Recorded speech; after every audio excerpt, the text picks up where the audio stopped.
A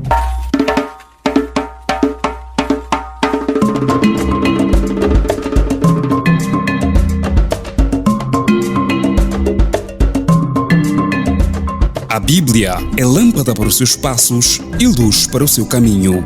Raio-X da Bíblia. Aprofunde a Sagrada Escritura com o missionário comboniano, Padre José Joaquim, no programa Raio-X da Bíblia.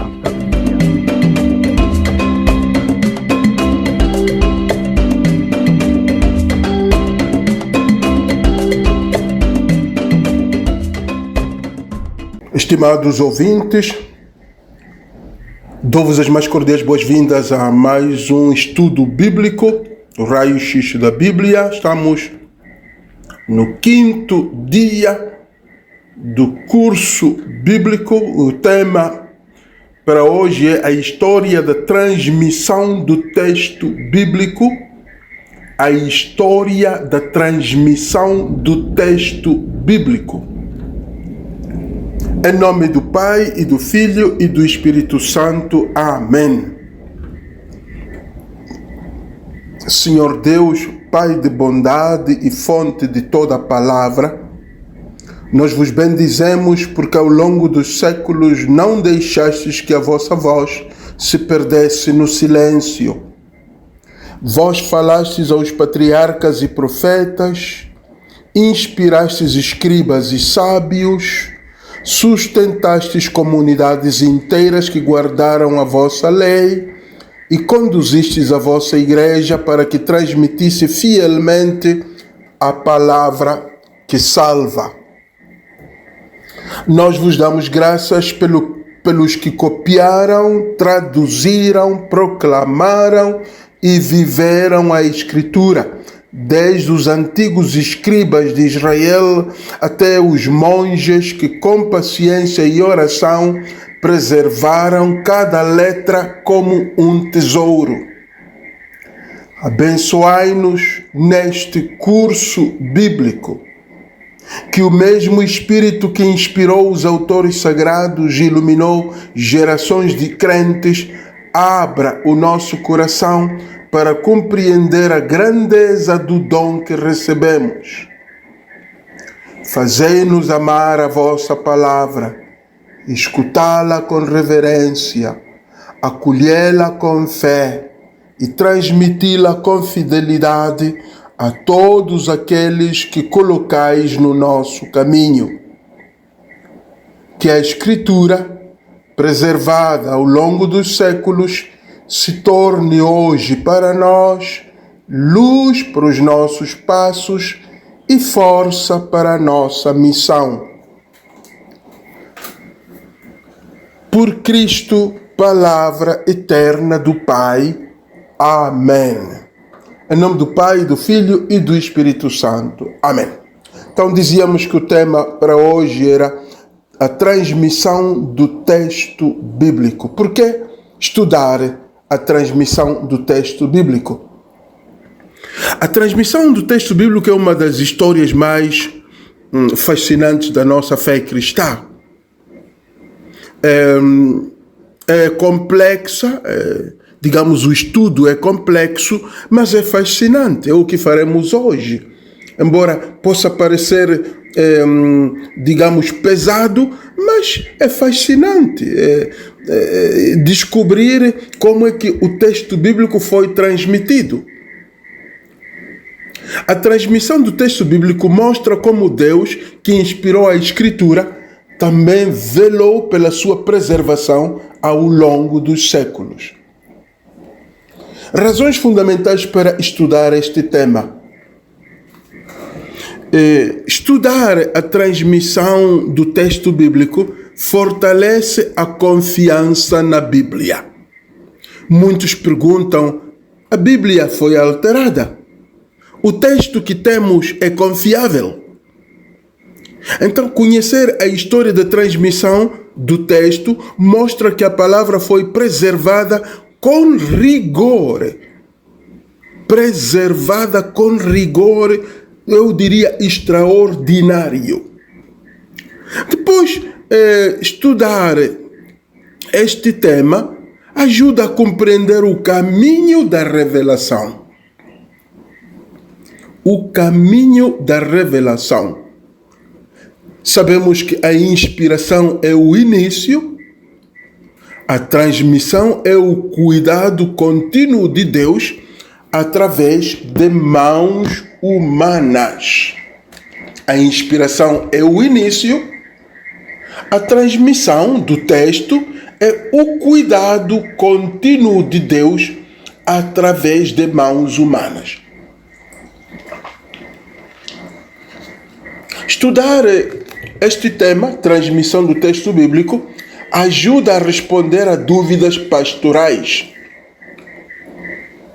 Constatamos que jovens, catequistas e agentes pastorais frequentemente enfrentam questionamentos sobre a autenticidade da Bíblia. E por fim, estudar este tema ajuda a perceber a ação do Espírito Santo na história. A transmissão não é apenas um processo técnico, é um ato de fidelidade divina. O Espírito Santo age na história. Quanto ao Antigo Testamento, a transmissão do Antigo Testamento, do texto bíblico do Antigo Testamento. Aí temos manuscritos, temos tradições e temos comunidades guardiãs.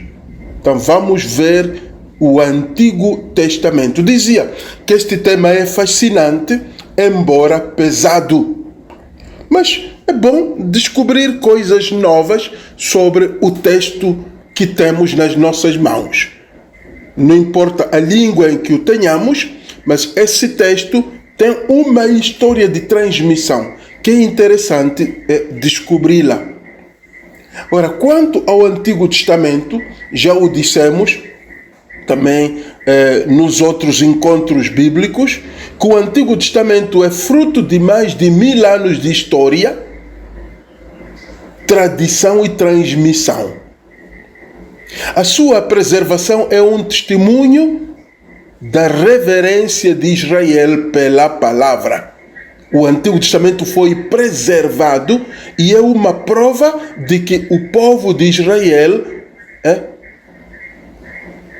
conservava os textos com reverência.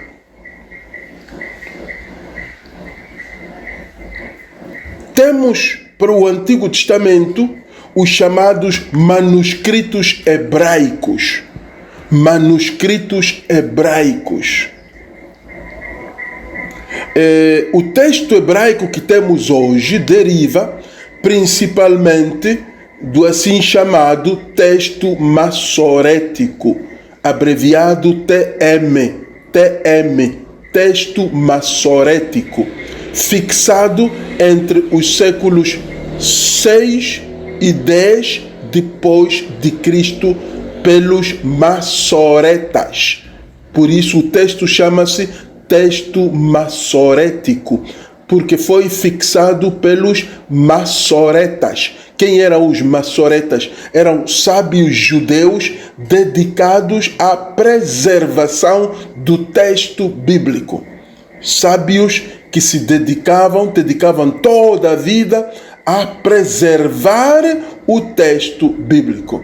Eram escribas que viviam na Palestina e também na Babilônia. Os massoretas eram escribas, judeus que viviam na Palestina e na Babilônia. Eles desenvolveram um sistema de vocalização. Colocaram pontos no texto bíblico, pontos e sinais. O texto bíblico não tinha nem pontuação, nem sinais nas letras hebraicas. Então os massoretas vocalizaram, colocaram pontos e sinais para vocalizar, para preservar a pronúncia correta. Quando falei de pontuação, não é a pontuação nossa de colocar vírgula, ponto, 2 pontos, ponto de interrogação. Não, pontuação aqui é no sentido de ponto, colocar ponto em cima de consoantes ou embaixo de consoantes, das letras. Era o texto, para que fosse lido bem, eles colocaram pontos em cima das letras consoantes e também alguns sinais que são, digamos, ajudam a ler sem confundir. Então, vocalizar. O texto hebraico original não tinha vogais, não tinha A, não tinha E, I, O, U, são vogais. A, E, I, O, U. Tinha só consoantes, digamos B, F, D, T, M, N, P, S.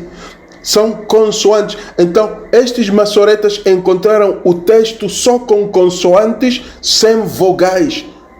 Então, era difícil ler, mesmo fosse fácil ler para quem era culto, havia o risco de confusão. Então, o que eles fizeram? Começaram a colocar vogais. Como o hebraico não tem vogais, assim como nós temos A, E, I, O, U, então tem pontos em cima, pontos e alguns sinais próprios. E criaram também aquilo que se chamou de maçorá. Estes maçoretas criaram maçorás. Maçorás eram notas marginais para evitar erros de cópia. Notas marginais, notas explicativas. Eles colocaram no texto hebraico original. Por isso é que também nós, imitando, vamos encontrar uma Bíblia em português, uma Bíblia em inglês, uma Bíblia em francês, uma Bíblia em Makua, uma Bíblia em Ronga, uma Bíblia também com algumas notas. Eles chamavam de maçorás, são notas marginais. E o que mais faziam estes maçoretas? Contavam as letras, as palavras e os versículos para garantir precisão. Então eles contavam as letras e escreviam embaixo quantas letras tem esta página da Bíblia, para que ninguém corrompesse, ninguém acrescentasse letras, para que ninguém acrescentasse palavras no texto bíblico, para que ninguém acrescentasse novos versículos. Então eles pegavam numa página, contavam as letras, contavam as palavras, contavam os versículos e colocavam na nota marginal, ou embaixo, ou digamos, geralmente era nas margens. Então colocavam quantas palavras nesta página, quantas letras nesta página, quantos versículos nesta página da Bíblia. Então ninguém podia acrescentar versículos, palavras ou letras. Então era para conservar o texto bíblico. Então vedes como eram importantes, como foram importantes para a transmissão do texto bíblico estes nossos irmãos chamados de maçoretas, que fizeram o texto hebraico chamado de texto maçorético. Estes judeus escribas. Então vocês veem aí que esta atitude dos maçoretas revela que a palavra era tratada como sagrada, não podia ser adulterada. Era uma palavra, era palavra inviolável, não se podia violar a palavra, era vista como preciosíssima. Então por aí era copiada, depois contada as letras para que ninguém acrescentasse, mas também o fato de vocalizar, colocar vogais para que pudesse ser lida uniformemente, não que cada um lesse como quisesse. Então, porque a leitura pode alterar o sentido. Então, maçoretas, as pessoas que, digamos, fizeram o texto, fixaram o texto maçorético. Além dos manuscritos hebraicos, que foram juntados no texto maçorético para o Antigo Testamento, temos os assim chamados manuscritos do Mar Morto. Manuscritos do Mar Morto, também conhecidos como manuscritos de Qumran. Estes manuscritos do Antigo Testamento foram descobertos entre 1947 e 1956. Manuscritos de Qumran são um dos maiores achados arqueológicos do século XX, descobrir manuscritos do Mar Morto. O que contêm estes manuscritos do Mar Morto? Contêm fragmentos de quase todos os livros do Antigo Testamento. Então, em Qumran, fizeram-se manuscritos. Manuscrito quer dizer texto escrito à mão, manuscrito. Então, estes livros perderam-se e foram descobertos no ano 1947.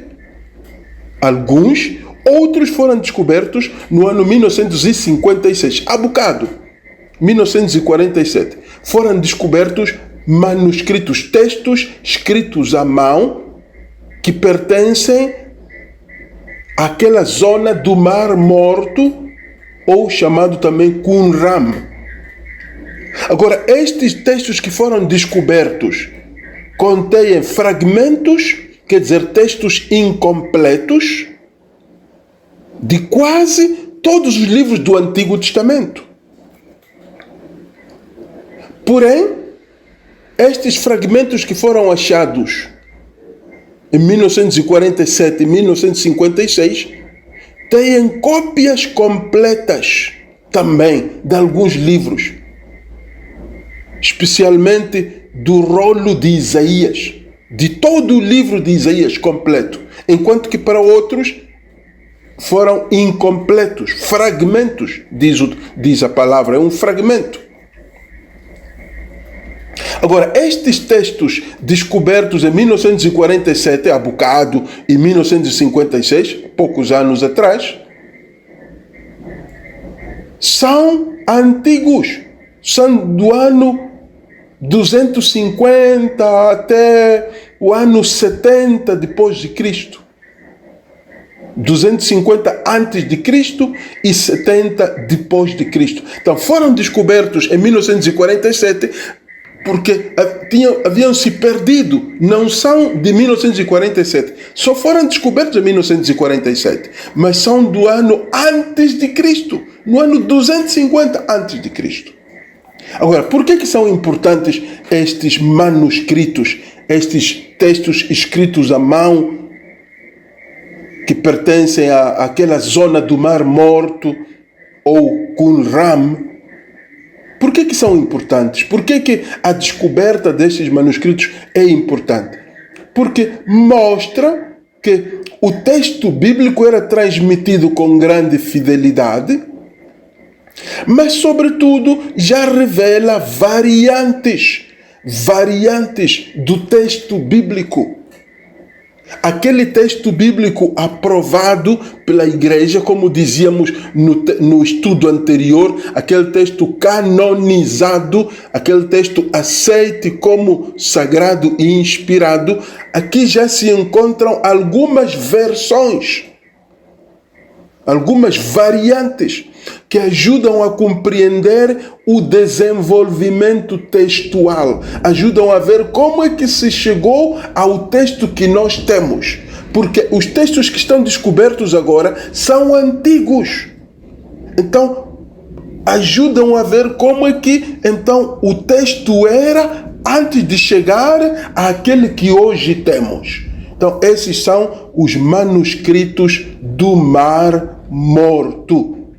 Como dizia, um exemplo marcante é mesmo o rolo de Isaías.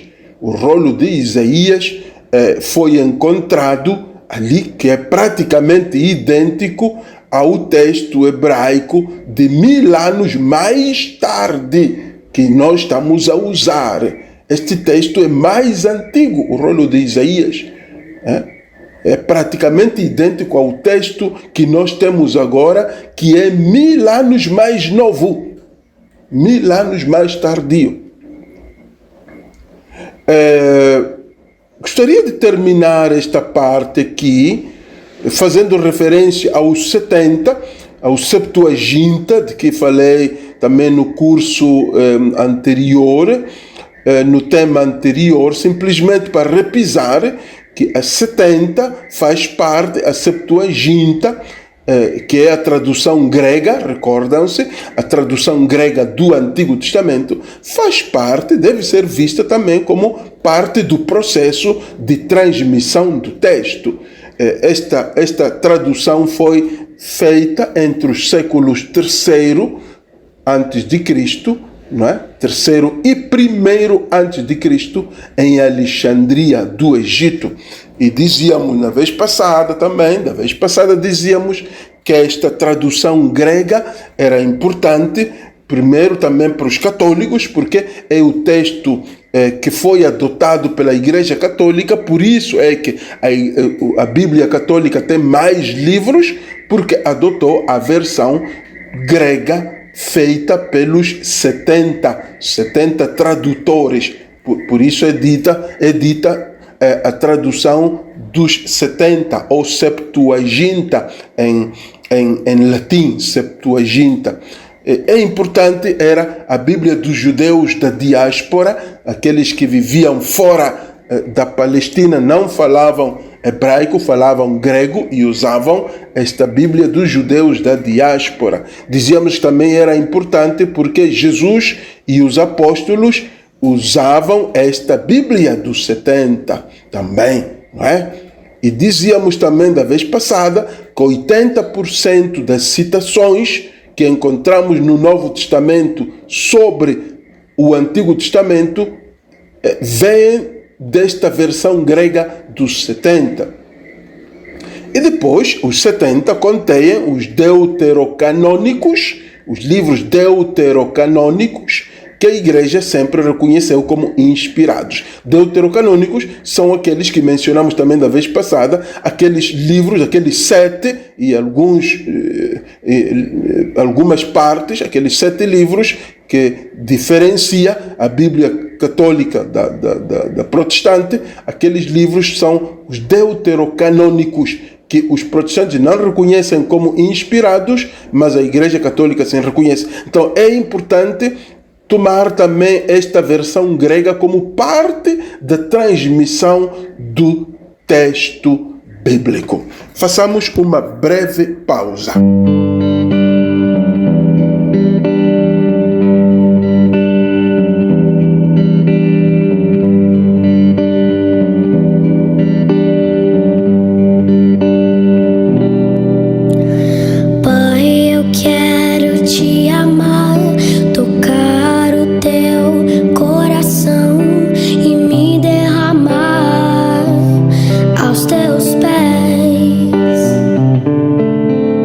Mas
Vamos, então, nesta segunda parte,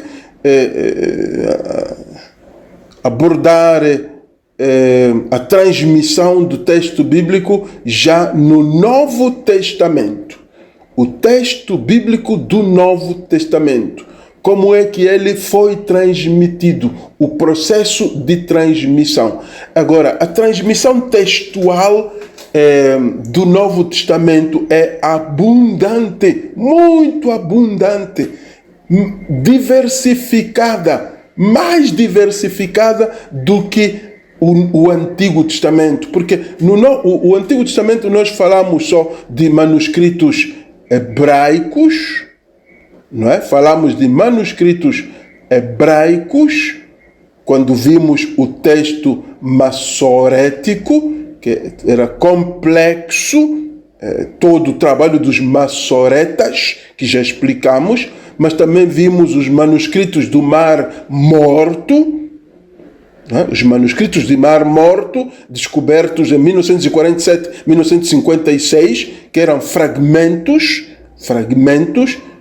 alguns deles mais antigos que o texto que nós temos agora, muito mais antigos, e nos ajuda a ver o que os textos eram antes de chegar à fase que nós, digamos, ao formato que nós temos agora. E no Antigo Testamento também víamos a Septuaginta. Então temos só estes 3 blocos para o Antigo Testamento. Agora, no Novo Testamento, dizíamos que o processo é muito mais diversificado e a transmissão do texto é muito mais abundante. Temos infinitamente mais manuscritos para os textos do Novo Testamento. Um número impressionante de manuscritos, né, para o Novo Testamento. Temos, só para que vocês vejam, só para matar a curiosidade, manuscritos escritos em grego, manuscritos do Novo Testamento escritos em grego, temos aproximadamente 5.800 textos escritos à mão do Novo Testamento, completos, outros incompletos.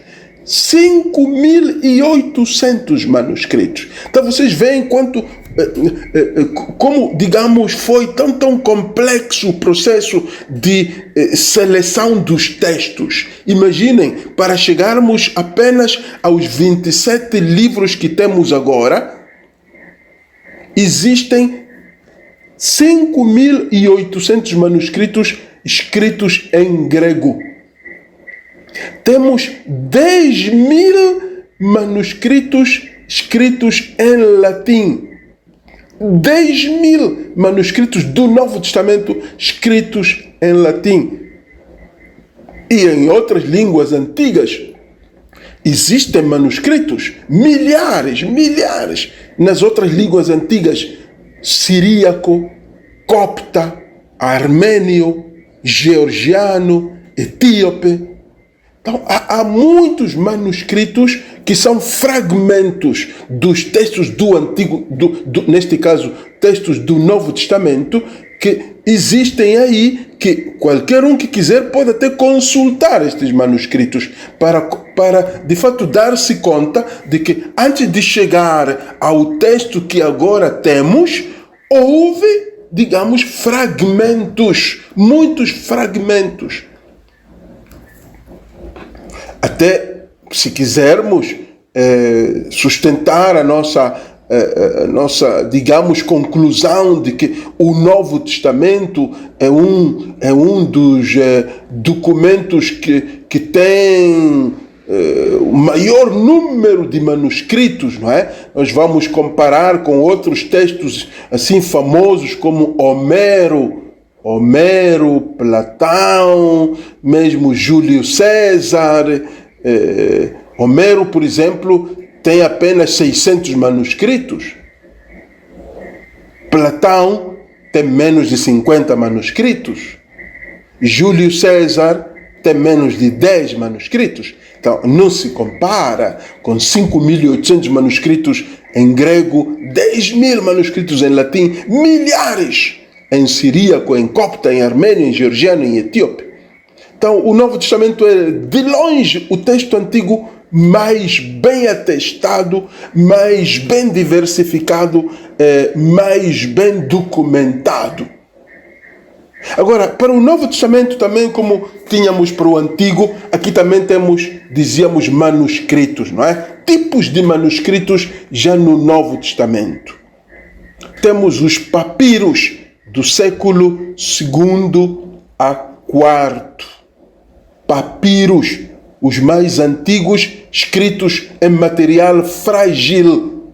Papiro, por exemplo, o papiro 52, que contém o Evangelho de João, capítulo 18, que é tardio, 30 anos após o texto original de João. Então temos este texto chamado Papiro 52, que contém o capítulo 18 de João. Mas estes papiros eram escritos em material frágil. Mas pronto, ajuda-nos a ver como é que o texto era conservado. Papiros do século II a IV.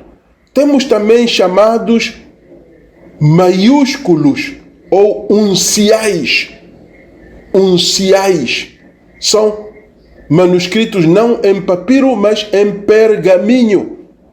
Por que se chamam de maiúsculos? Porque as letras eram todas maiúsculas. O texto não tinha letras minúsculas. Então, imaginem vocês um Novo Testamento todo escrito em letras maiúsculas, que não tinha letras minúsculas. Por isso chamam unciais ou manuscritos maiúsculos. Por exemplo, o Códice Vaticano, que se encontra no Vaticano. O Códice Vaticano encontra-se no Vaticano. Quem tiver acesso ao Códice Vaticano vai ver que está todo escrito em letras maiúsculas. Não há nenhuma maiúscula, não há nenhuma minúscula. Mas também temos outros textos escritos em minúsculos ou letra cursiva, que eram econômicos, não é? Eram também um pouco mais rápidos para escrever. Então, letra cursiva são manuscritos chamados minúsculos. Esses são do século IX até o século XV da nossa era, não é? Então, assim também foi conservado o texto bíblico, não é? Em papiros, escritos em material um bocado frágil, em manuscritos unciais, quer dizer, pergaminho com letras maiúsculas. Também foi conservado o texto do Novo Testamento em manuscritos minúsculos, que era letra cursiva, mas também lecionários, textos usados na liturgia, conservaram o texto do Novo Testamento. Lecionários, textos, coleções de textos usados na liturgia. Agora,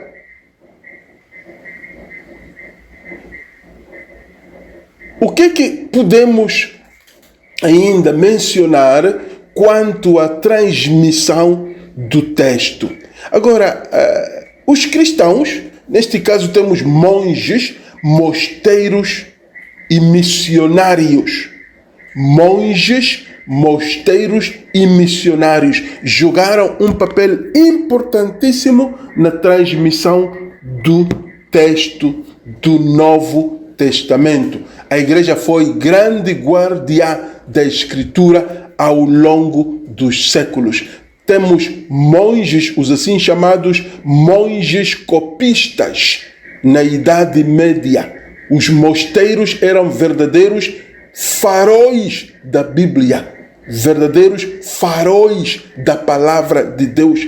Os monges copistas copiavam. Qual era o trabalho dos monges copistas? Copistas, por que copistas? Porque copiavam manuscritos à mão.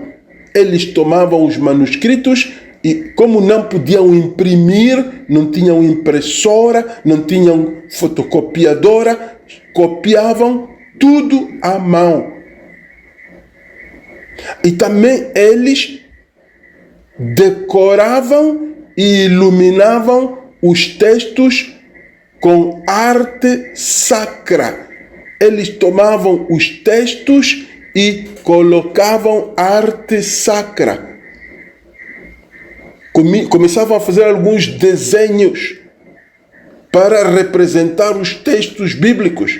Vocês sabem, quando vão, por exemplo, a algumas igrejas, vocês vão encontrar alguns desenhos de Adão e Eva, da criação do mundo, de Jesus. Então, estes monges eram bons para primeiro decorar e depois realçar os textos com arte sagrada. Agora, o que mais faziam os monges? Eles preservavam bibliotecas de textos bíblicos. Eles tinham, depois de copiar à mão, tinham algumas bibliotecas que eles preservavam aí os textos. E também notar que eles eram homens de oração, não é? Estes monges copistas rezavam antes e depois de copiar um texto bíblico. Eles rezavam antes e depois de copiar um texto bíblico. É daqui onde, de fato, nós podemos aprender que antes de ler e depois de ler um texto bíblico, devíamos também nós rezar. Para eles, copiar a Bíblia era um ato de oração, era um ato sagrado, era um ato de oração. Agora, os missionários, neste caso, também merecem uma menção aqui, uma referência à expansão do cristianismo através dos missionários, levou à tradução da Bíblia para inúmeras línguas. Temos traduções em latim, a Vulgata de São Jerônimo, não é? Que é do século IV. Temos traduções em siríaco, temos traduções em copta, temos traduções em etíope, temos traduções em armênio, temos traduções em eslavônico. Cada tradução é uma nova encarnação da palavra de Deus. Por isso é que também em África e nos vários continentes deveriam haver traduções nas línguas locais, porque só assim é que a palavra de Deus se encarna. Depois até chegar a, digamos, as modernas traduções da Bíblia, não é? Agora, as línguas que acabamos de mencionar são antigas, são históricas, mas até chegar hoje em dia, onde temos traduções já nas línguas modernas, a partir da Revolução de Gutenberg, em 1455, onde a Bíblia foi já começada também aí a imprimir-se, não é? Na Revolução de Gutenberg, em 1455, e outras traduções modernas, hoje até disse que a Bíblia foi traduzida em mais de 3.500 línguas. 3.500 línguas. Assim, a Bíblia encarna-se na cultura do ouvinte. Concluindo, dizer que ao contemplarmos o longo caminho da transmissão dos textos sagrados, desde as tradições orais de Israel até os manuscritos modernos, passando por escribas, profetas, monges, tradutores e comunidades inteiras, percebemos que a Bíblia não é apenas um livro antigo, mas um milagre contínuo da fidelidade de Deus. É um milagre contínuo da fidelidade de Deus. A palavra que hoje seguramos nas mãos, a Bíblia que hoje temos nas mãos, atravessou desertos, exílios, perseguições, incêndios de bibliotecas, quedas de impérios, mudanças de línguas e culturas. Mas apesar de tudo, permaneceu, chegou até nós. Não porque os homens foram perfeitos na preservação, mas porque Deus foi fiel. Deus quis que a sua palavra fosse preservada. A Bíblia, a transmissão da Bíblia revela três grandes verdades espirituais. A primeira verdade é que Deus cuida da sua palavra. Deus cuida da sua palavra. Deus preserva a sua palavra. Por quê? Porque nos ama. Porque não quer que nós fiquemos sem orientação.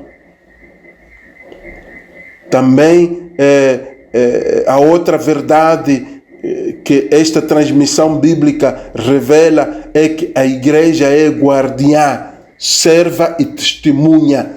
Desde Israel, os monges medievais, desde Israel até os monges medievais, desde os apóstolos até os tradutores modernos, a comunidade cristã sempre reconheceu que a palavra é dom recebido, não é invenção humana. Então a Bíblia deve ser venerada. Não podemos brincar com o texto sagrado. Não podemos brincar com o texto sagrado. É dom recebido de Deus. E a terceira verdade que estudar a transmissão bíblica nos revela é que a palavra atravessou séculos, quer agora atravessar o nosso coração.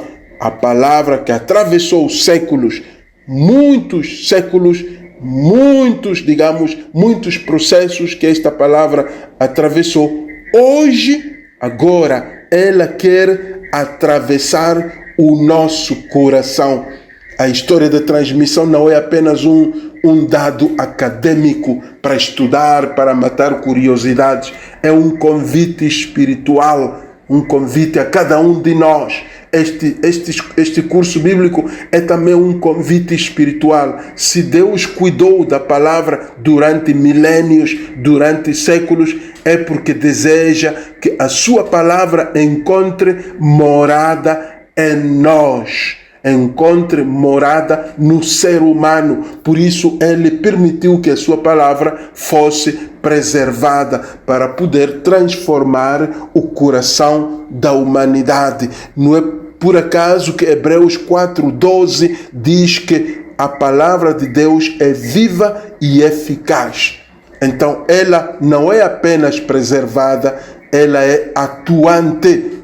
Não é só copiada pelos copistas, ela atuava, transformava. Não era só copiada à mão, mas ela transformava as pessoas. Então aqui é importante que todos nós abracemos de fato esta dimensão transformadora da palavra de Deus. Não nos limitemos a ler a palavra, a cantar a palavra nos salmos e nos cantos, mas deixemos que ela nos transforme. Muito bem, irmãos e irmãs, podemos ficar por aqui. Eu gostaria só de terminar com uma brevíssima oração de encerramento deste tema. Em nome do Pai, do Filho e do Espírito Santo. Amém. Senhor Deus da palavra, que inspirastes os autores sagrados e acompanhastes com amor a transmissão das Escrituras, fazei-nos reconhecer neste livro santo o vosso coração que se revela, a vossa voz que nos chama e a vossa vontade que nos conduz. Que a palavra que atravessou os séculos atravesse também a nossa vida e nos transforme em testemunhas fiéis da boa nova. Por nosso Senhor Jesus Cristo, vosso Filho, que é Deus convosco, na unidade do Espírito Santo. Amém.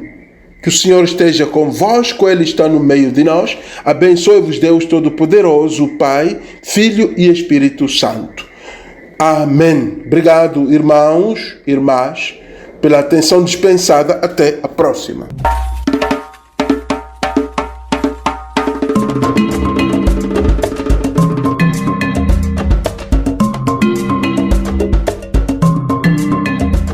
A Bíblia é lâmpada para os seus passos e luz para o seu caminho. Raio-X da Bíblia. Aprofunde a Sagrada Escritura com o missionário comboniano Padre José Joaquim no programa Raio-X da Bíblia.